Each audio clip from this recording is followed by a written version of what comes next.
in different ways.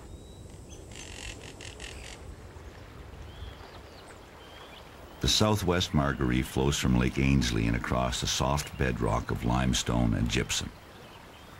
As a result, the channel is well defined and the flatlands that line the banks are more fertile than the northeast branch. There are settlements here.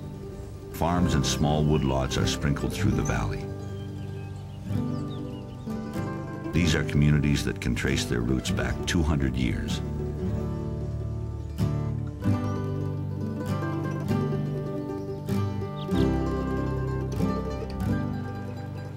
And the river remains central to a way of life that has endured for generations. It's a unique and special relationship. The real basis to the Margaree being so significant is because it's a free-flowing river that has all its ecological constituents and components still in place. And at the same time, it's been settled for over 200 years. So you have this blend of natural functioning river system plus traditional uses that the people of Margarees have benefited from and look after as stewards of the river. So that combination really makes it significant.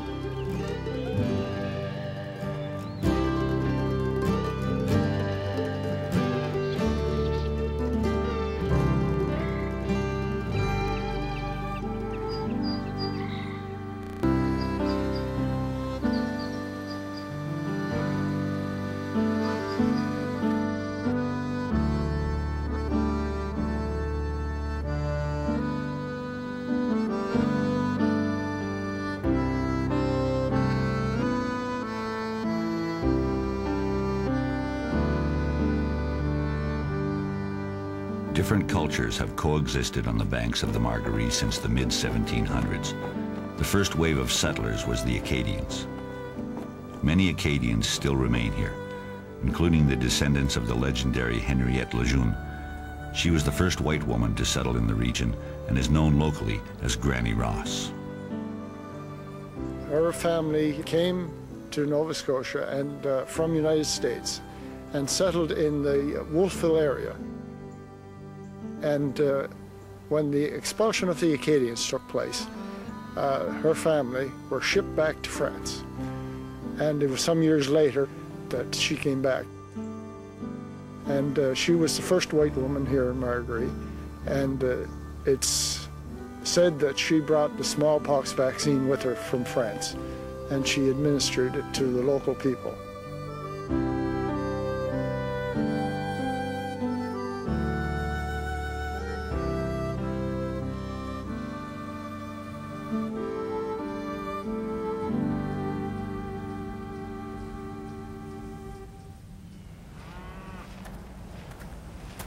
Carl Ross is a direct descendant of Granny Ross. He still farms the land that has been in his family since the early 1800s. The very first Ross that moved to Margaree was James Ross, and he moved here, brought his family here in 1800. And the following year, his one brother came, and the year after that, two more brothers came. And altogether, they had about 1,400 acres. And it's still, there's one of those original farms still in the Ross family name. So we are related to the first settler and also the first settler on this property. And it has remained in our family since 1828. My house was built by my great-grandfather, Donald Ross, in the early 1870s. It gives you a sense of belonging. You know from your family history that your family has been here for a long time. So every stone that you find in the stone pile, you can relate that that was one of your forefathers that placed that there, picked it off the land as they cleared the land. It's an area that belongs to your family.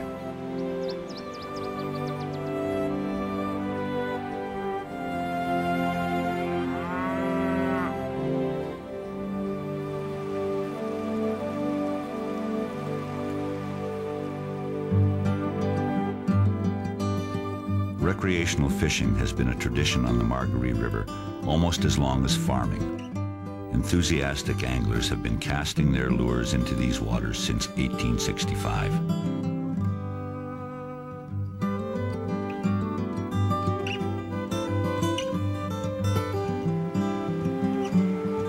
Fly fishing is not just a pastime here, it's a passion.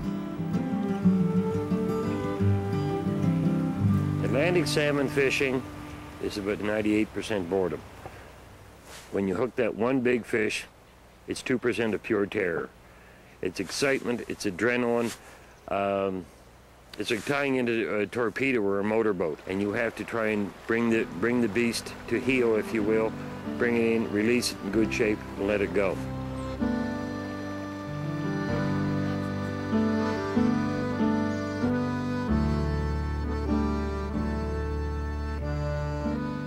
There's you, the river, the fish, the wind, there's solitude, there's serenity, peace, quiet, communing with nature. And it's, I think it's enjoying life the way it was intended. You can get very philosophical about it. The Margaree provides a perfect backdrop to the possibility of philosophical musings. There is inspiration in the beauty of the river and the valley beyond.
The northeast branch of the Margaree meets the southwest branch at a place known as Margaree Forks.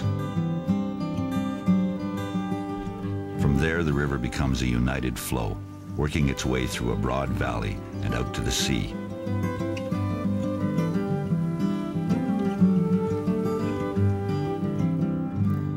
The land here is rich and fertile, and the valley is checkered by farms.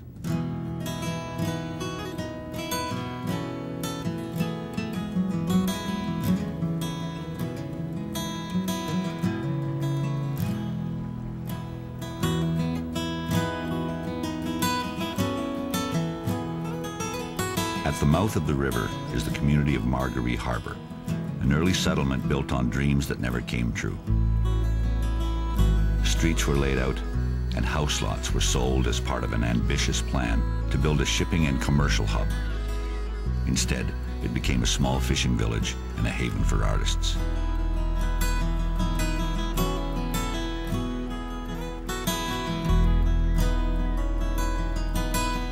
The Margaree meets the sea in a clearly defined transition of currents and color.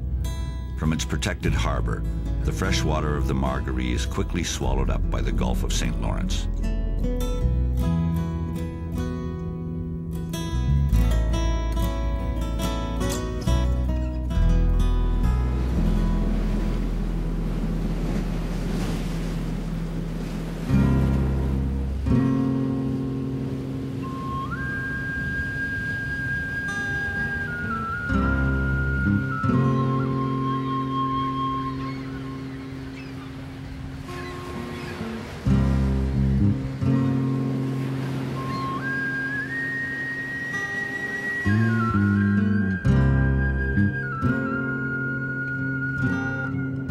Because of its rich